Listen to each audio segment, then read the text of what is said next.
The night was quiet, almost unnaturally so. David sat at his kitchen table, sipping lukewarm coffee while flipping through some old case files he hadn't had the heart to throw away. Retirement was supposed to be peaceful, but ever since moving into this HOA-run neighborhood, peace was a luxury he rarely enjoyed at first. The sound was faint, like someone rapping on a hollow door down the street. Then it grew louder. Thud, thud, thud. The noise reverberated through his home, rattling the glass panes on his front door. "Police, open up," a voice barked. David's head snapped up, every muscle in his body tensing. His instincts sharpened. By 20 years on, the force kicked in immediately.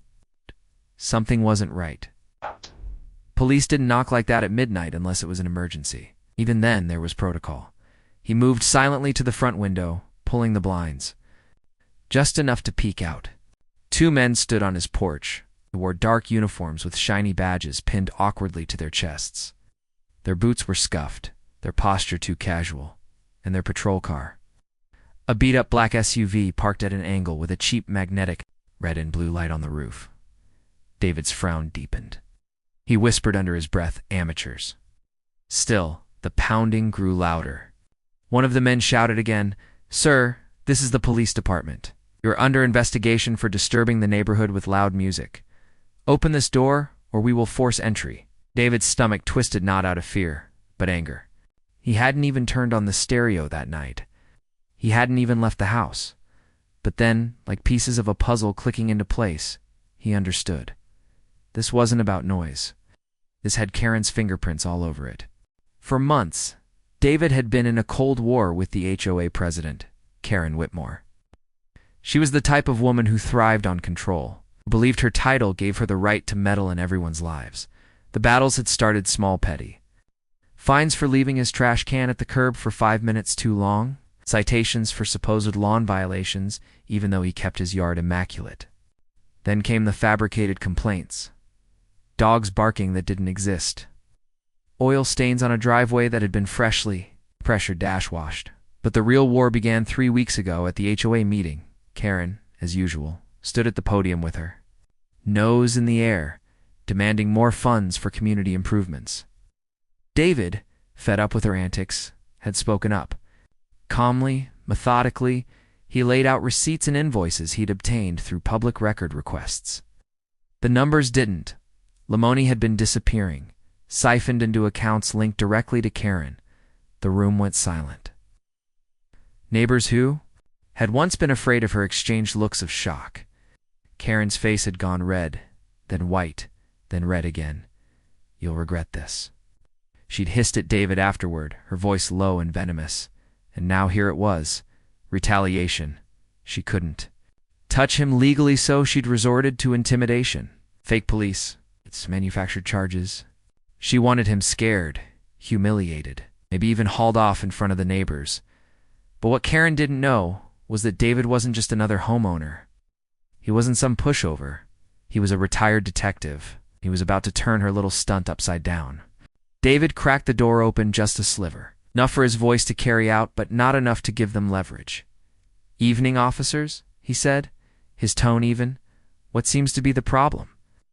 One of the men, tall with a patchy beard, stepped forward. "We got reports of loud music coming from this residence. Multiple complaints. You're disturbing the neighborhood." David raised an eyebrow. "Loud music. At midnight? That's interesting, considering I've been sitting here in silence for hours." "Oh. Who filed the complaint?" Uncomfortably. "That doesn't matter, sir. Step outside so we can resolve this." David tilted his head, studying them like specimens under a microscope. Their uniforms were mismatched. One wore a black tactical vest over a blue shirt. The other had a plain belt with no radio or taser. Their badges looked like they'd been bought at a novelty store. David said thoughtfully. "If you're with the department, you won't mind me verifying your names and badge numbers with dispatch, will you?" The taller man stiffened. "Sir, don't play games with us. Cooperate, or things will get difficult." David's lips curved into the faintest smirk. "See, here's the thing. I spent 20 years wearing the badge myself. I know how real officers operate. I know when I'm looking at a couple of imposters. The men exchanged panicked glances. David let the silence stretch, his eyes unblinking. Inside, his adrenaline was steady, controlled. He had them right where he wanted them. "All right," David said casually, pulling his phone from his pocket. "Why don't we clear this up? I'll just call the precinct. If you're legit, they'll confirm everything." The taller man's bravado faltered. That won't be necessary." "Oh, I think it is," David replied. He tapped his screen and put the call on speaker. The ringing filled the tense air.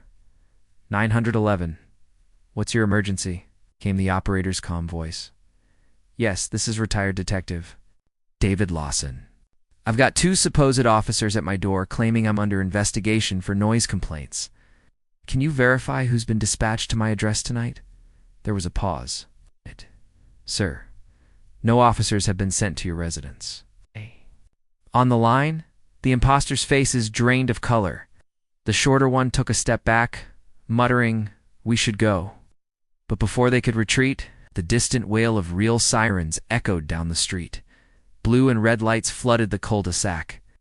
4 squad cars screeched to a halt in front of David's house, doors flying open as uniformed officers poured out. "Hands where we can see them," one shouted, drawing his weapon. The imposters froze, caught in their own trap.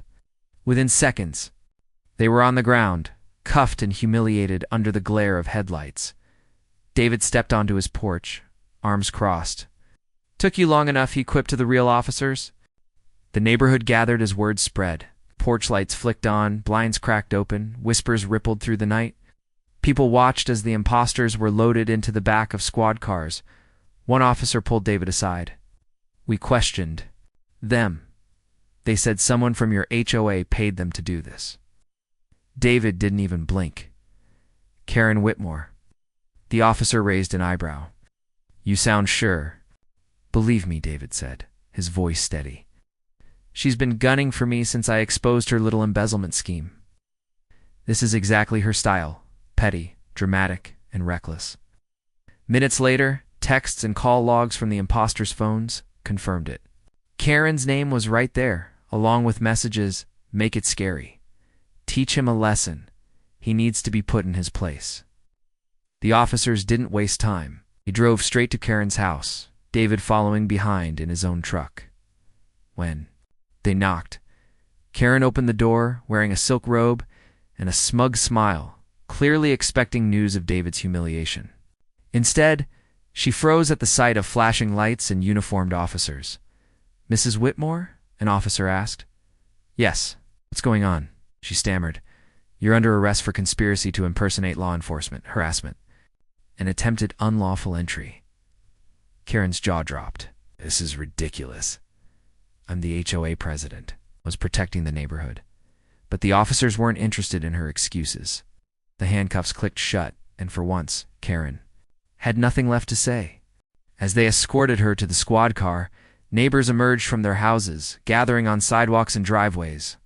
For years, Karen had ruled with an iron fist, terrorizing residents with fines, threats, and her endless thirst for control. Now, they watched her fall. "Guess the queen just lost her crown," one neighbor whispered. Another shook her head. "About time." Karen thrashed against the officers, her voice shrill. "You can't do this to me. I am this neighborhood. He's the criminal, not me." She jabbed a finger toward David, her face twisted with rage. David met her glare calmly.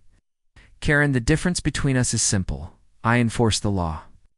You think you are the law. Tonight you found out the hard way you're not above it." Her protests grew weaker as they shoved her into the squad car. For once, Karen wasn't the one in control. She wasn't the predator anymore. She was the caught liar. The manipulator unmasked. The image burned itself into every neighbor's memory. Karen, the all-powerful president, reduced to a powerless figure in handcuffs, begging for mercy she'd never given anyone else. The fallout was swift and brutal. Within days, Karen was officially removed from her position as HOA president. Her crimes, embezzlement, harassment, conspiracy, were plastered across local headlines. The HOA board scrambled to distance themselves. Issuing a formal apology to the entire community, David received visits from neighbors he barely knew, each one thanking him.